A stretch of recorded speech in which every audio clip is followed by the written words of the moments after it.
This is The Scoop for Friday. Well, good morning. I'm Randy Zimmerman with some of the headlines from our newsroom. Well, more than a third of adult gopher tortoises have died at a nature preserve in St. Petersburg, and the Florida Fish and Wildlife Conservation Commission is investigating. Axios Tampa Bay reports surveyors who conducted a survey of gopher tortoise burrows found 57 tortoise carcasses over the last 6 weeks at the Boyd Hill Nature Preserve. Gopher tortoises are a threatened species that can live 40 to 60 years in the wild. They spend around 80% of their time in the burrows. WMNF reporter Chris Young speaks with Jeff Gosling, a biology professor at Eckerd College in St. Petersburg. The surveyors and Gosling suspect coyotes are the cause of the problem. Observing the dead tortoises that we're finding, they are all chewed up. So there's clearly signs of coyotes, a large mammal predator, chewing on the shells. And as for the unusually large number of dead tortoises this year, so I think that what's happened this year is it's probably just the right combination of the coyote social structure and the coyote demographics at Boyd Hill, where maybe one or two individuals, it might not even be all of the coyotes, it's probably one or two individuals that have kind of figured out that they can catch tortoises in the middle of the day. Gessling says the species is important to the environment. Gopher tortoises are a keystone species for many associated plants and animals. That was WMNF reporter Chris Young talking with Eckerd College professor Jeff Gosling. The Florida Fish and Wildlife Conservation Commission took blood samples from living tortoises and will also set up wildlife cameras to observe coyotes. Well, Tampa's 13-member Race and Reconciliation Committee voted to formally outline policy that will recommend Florida's third-largest city, quote, addresses our economic and racial divide, end quote.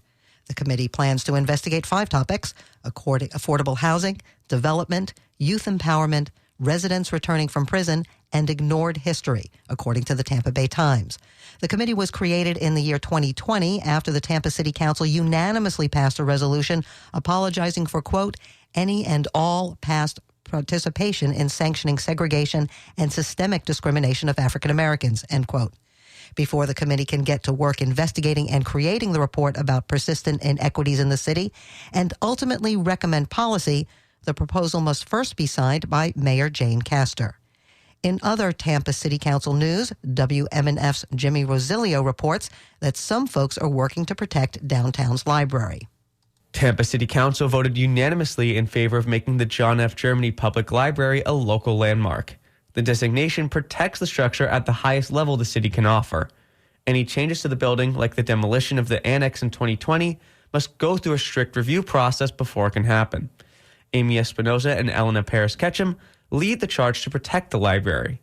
Espinoza says we must preserve these touchstones. It protects our culture, the evolution of our city, the stories and the culture that connect people to these places. And as we age, they still stand so we can remember them instead of aging in a city that we no longer recognize. People at City Council today spoke to the structure's significance in Tampa history and its place in mid-century modern architecture. The proposal's second hearing lands on May 16th at 9:30 a.m. For WMNF News, I'm Jimmy Rosilio.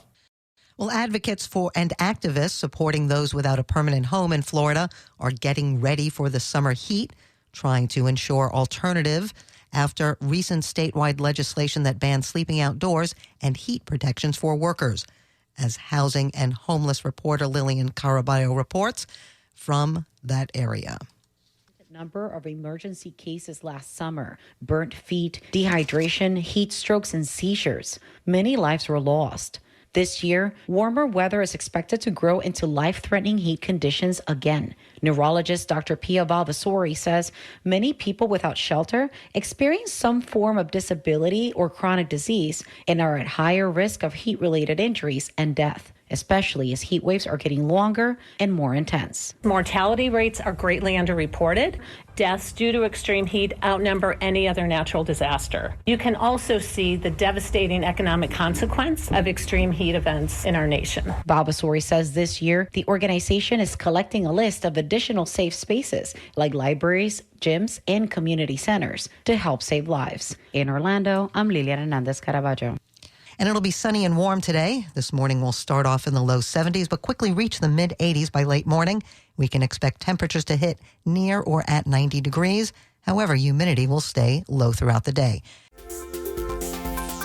This is The Scoop, recorded at WMNF Tampa.